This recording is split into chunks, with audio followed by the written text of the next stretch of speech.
يا عبادي الذين آمنوا إن أرضي واسعة فإياي فاعبدون كل نفس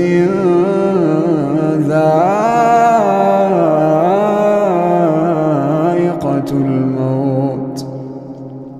كل نفس ذائقة الموت ثم إلينا ترجعون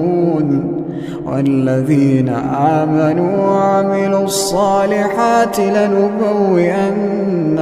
من الجنة غرفا